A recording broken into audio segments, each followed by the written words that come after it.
couple is exploring the Alps, the highest and most extensive mountain range in Central Europe. They are seasoned hikers. They like to venture off the beaten path and explore lesser-known routes. So they take a shortcut through the snow. Suddenly, they spot something strange protruding from the ice. Something brown. The closer they get, the clearer it becomes what they've just stumbled upon. A dead body. The couple assumes it must be the remains of some lost mountaineer who suffered a fatal accident. They hike back to a refuge and tell the landlord about their discovery. The man notifies the authorities. At this point, no one realizes that the two hikers have just accidentally discovered one of the oldest mummies in the world. It will become one of the most extraordinary archaeological finds in history, because this man comes right from the Copper Age. For thousands of years, his body lay frozen in the ice, almost perfectly preserved. It will reveal incredible secrets from a long-forgotten era. We modeled the mummy in realistic detail to show you. It tells tales of a life marked by hardship, bitter conflicts, and an unsolved murder mystery. Burn. 4 days later, a recovery team sets out to extract the body. They use a jackhammer and ice picks to chip the body out of the ice. It's a male corpse. Ich konnte nur sagen, der ist sicher tot, liegt schon lange hier oben, wahrscheinlich im Wasser, sehr lang im Eis. The body is placed in a rescue bag and flown by helicopter to the nearby village of Wendt, Austria. A mortician is already waiting on the ground with a hearse. The body doesn't fit in the coffin, so they break his arm and force the lid shut. They drive the body to the Institute of Forensic Medicine in Innsbruck, Austria. An archaeologist is called in to take a closer look at the corpse. And the expert soon realizes this body is old. Like, really old. Als ich heute Morgen um 8 Uhr zum ersten Mal den Leichnam zusammen mit den beigefundenen Artefakten sah, war es sofort klar, dass es sich um einen vorgeschichtlichen Fund handelt. The body is in remarkably good condition. It's what scientists call a wet mummy, meaning the body was mummified naturally in the glacier ice. The bones, tissue, and even internal organs are relatively well preserved. No one has ever seen a mummy quite like this before. The researchers go straight to work.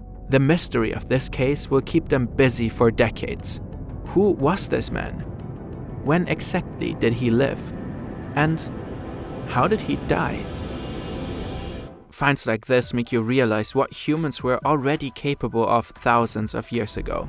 Around the same time the mystery man in the ice died, people in Mesopotamia and Egypt were inventing writing. And today we have tools that help us perfect it. One of the best ones out there is Grammarly.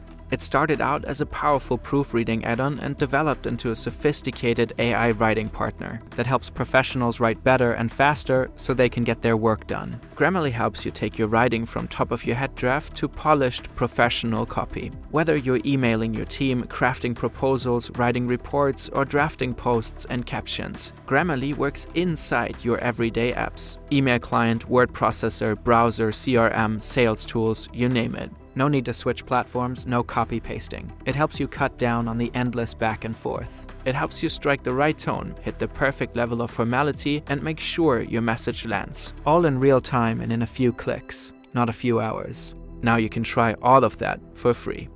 Just head to grammarly.com/fern to download Grammarly to test some of these features. The body is 1.54 meters long and weighs about 13 kilos. Judging by his feet, he'd wear European-sized 38 shoes today. The Iceman appears to be seriously inked. There are a total of 61 tattoos scattered across his body. All of them are simple lines and crosses. They are located here, here, here, and down here. His teeth are worn down, his wisdom teeth missing. His lungs are blackened with soot. His arteries are hardened, and he has 3 gallstones. He broke his nose at least once in his life and suffered multiple fractured ribs. The position of his legs suggests he may have been knock-kneed. DNA analysis will later reveal he had blood type O positive and was probably lactose intolerant. His cholesterol levels were high, and he had been infected with Lyme disease from a tick bite. Even his equipment is remarkably well preserved. He carried small wooden containers, weapons, all sorts of tools, and some functional clothing. All signs point to one conclusion. This man lived in the Copper Age. He must have been lying in the ice for more than 5,300 years. He's a short king by modern European standards, has brown eyes and medium-length brown hair. Or at least he used to. By now he's gone completely bald. He's wearing goat leather leggings and a long fur coat. His head is covered by a bearskin cap. His shoes are made of leather and bast fibers. He has stuffed them with grass to keep his feet warm. He's wearing a kind of backpack loaded with all his belongings. The man is exhausted and breathing heavily because he's on the run. He has walked all the way from what is now the Vinschgau Valley in South Tyrol. His roots lie even further south. His ancestors came from Anatolia in modern-day Turkey. He's been on the move for days. But now he's taking a break. He pulls 2 birch bark containers from his wooden backpack.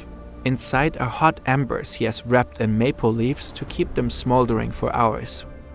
It's basically a Stone Age fire starter. He sits by the fire and enjoys a simple meal: dried ibex meat and grain porridge. He also chews on some bracken fern. The plant is toxic, but he's suffering from severe stomach pain and is trying to ease it however he can. The man is in pretty rough shape. He has been dealing with constant diarrhea caused by some nasty whipworm parasites he picked up a while ago. On top of that, he's itching all over. He's got fleas. His teeth are a mess too. He has cavities, gum disease, and a rotten front tooth. His feet, which have carried him all this way, are also in quite bad shape. One toe has already suffered frostbite and he's got a fungal infection.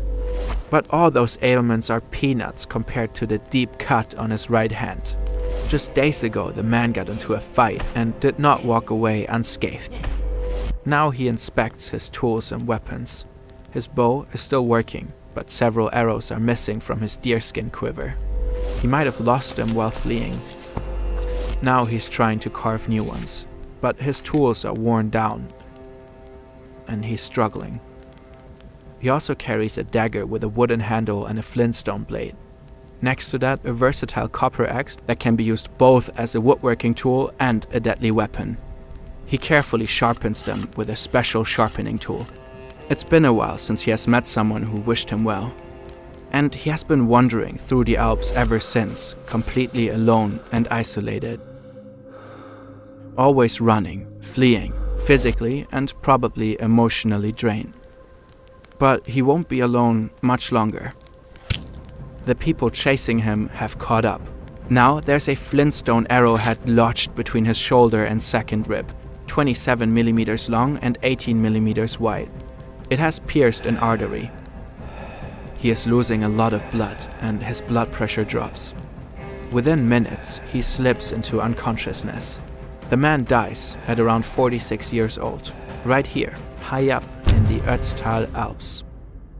Thousands of years later, his place of death will give him his now legendary name, Ötzi. Entire civilizations rise and fall, but Ötzi stays right where he is, frozen in time, perfectly preserved in the ice. Until one day, some 5,000 years later, a couple of hikers stumbles across his body. Ötzi is one of the most important discoveries in archaeological history. Unlike most other prehistoric mummies, he wasn't buried in some elaborate ritual. He wasn't carefully laid to rest with symbolic gifts. His life was cut short abruptly, violently. But his body and tools provide us with something very unique. A glimpse into the last minutes before his death. A window to the life of a real person from the Copper Age. We'll probably never know who killed him, but his body tells a far bigger story about the diseases, diet, and tools of our ancestors. Ötzi greatly expanded our knowledge of this period in human history. Thanks to him, we now know that some early humans traveled far greater distances than we thought, that copper tools were already in widespread use, and that infections like Lyme disease have been around for a long, long time. Today, Ötzi is the most thoroughly studied mummy in the world, and science is far from done with him. Researchers keep adding new pieces to the puzzle, hoping that one day they will be able to unlock even more insights into his immune system, a more detailed look at his brain. At first, Austria claimed the mummy was theirs, but a border survey revealed that Ötzi had died just a few meters on the Italian side. Today, he rests in a high-tech cooling chamber at the Museum of Archaeology in Bolzano. His preservation is a full-time job. His body is kept at a constant -6 degrees Celsius and almost 100% humidity. It has to be sprayed with sterile water every 2 months to prevent it from losing moisture. Meanwhile, scientists are constantly working on new preservation techniques to ensure Ötzi can be seen and studied for generations to come. For a long time, experts thought his incredible condition was a lucky fluke, that a sudden shift in climate had flash frozen his body and locked him in ice forever. Today we know that's not entirely true. Ötzi's body hasn't been constantly sealed. The ice around him melted and refroze again and again, which means there might be more out there. Other ancient humans still resting somewhere high up in the glaciers, waiting to be found, waiting to reveal the next chapter in the story of where we came from.